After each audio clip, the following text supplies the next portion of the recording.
Kim Jong-il, the enigmatic and reclusive leader of North Korea from 1994 until his passing in 2011, was a figure shrouded in mystery and controversy. His ascent to power, governing style, and impact on North Korea's trajectory have fascinated the world.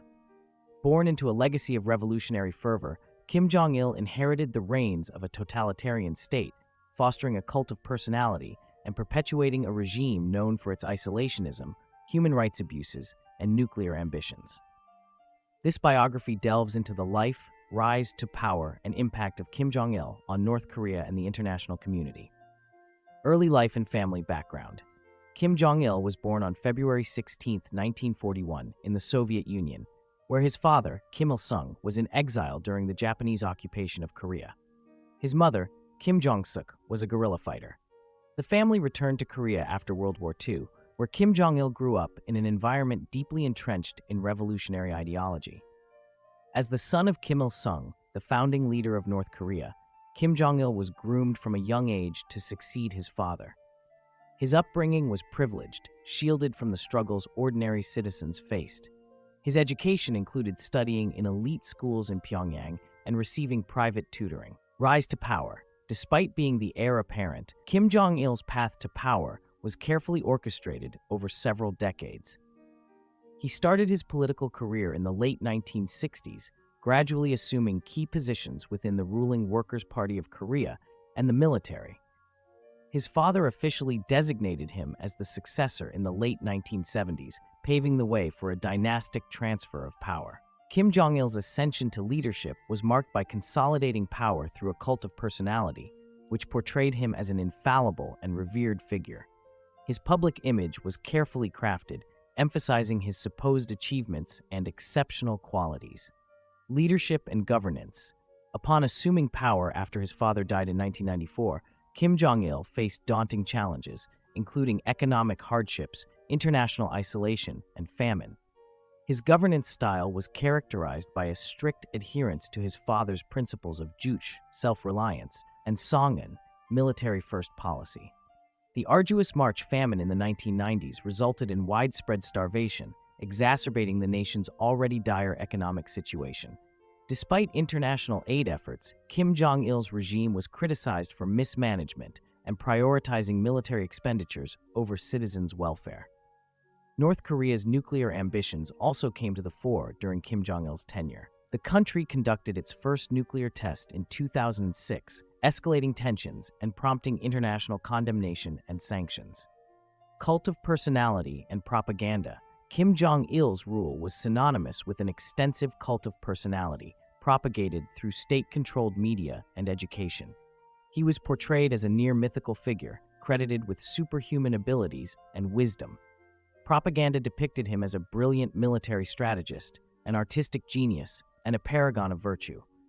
His image was omnipresent, adorning public spaces, and citizens were mandated to display reverence and loyalty towards him. Personal life and persona. Despite the larger-than-life image projected by the regime, little was known about Kim Jong-il's personal life.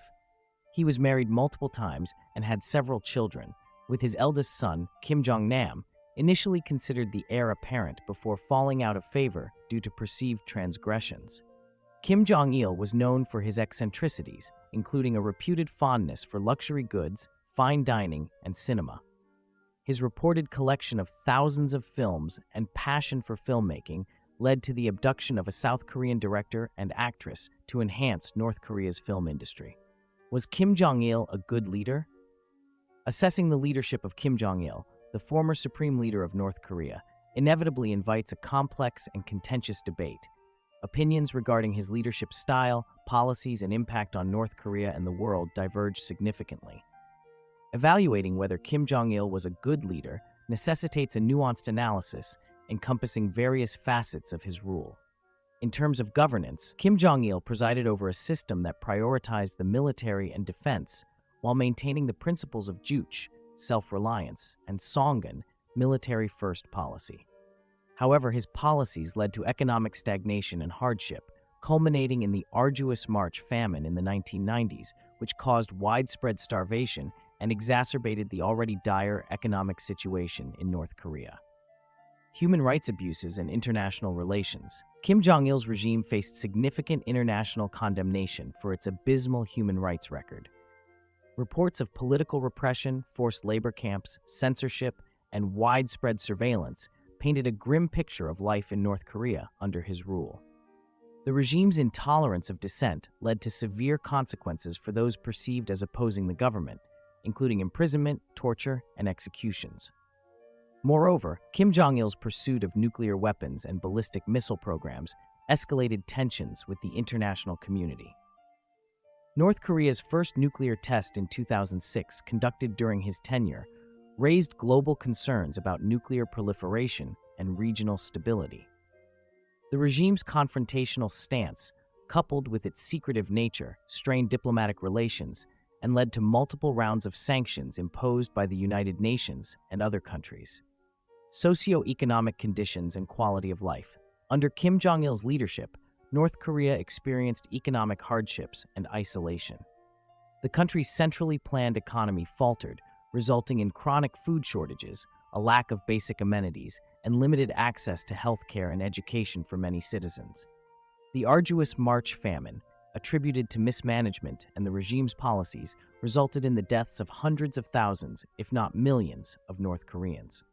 Despite the dire socioeconomic conditions, the regime emphasized the glorification of Kim Jong-il through elaborate propaganda campaigns, diverting resources toward sustaining the cult of personality while neglecting the populace's basic needs. The gap between the ruling elite and the general population widened, perpetuating inequality and hardship for ordinary citizens. Legacy and death. Kim Jong-il's death on December 17, 2011, sparked international interest in the future of North Korea. His youngest son, Kim Jong-un, was swiftly declared his successor, continuing the dynastic rule.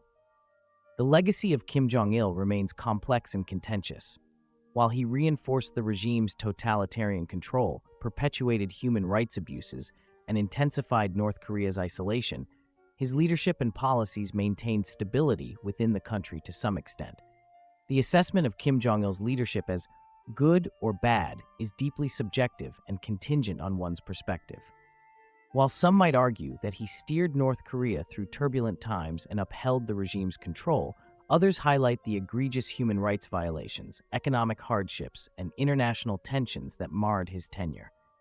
Ultimately, Kim Jong-il's life and rule were marked by secrecy, propaganda, and an iron-fisted grip on power. His leadership left an indelible mark on North Korea's history, shaping its trajectory and perpetuating its status as one of the world's most closed and authoritarian states. Understanding Kim Jong-il's biography offers insights into the complexities of totalitarian regimes and their enduring impact on society, geopolitics, and global security.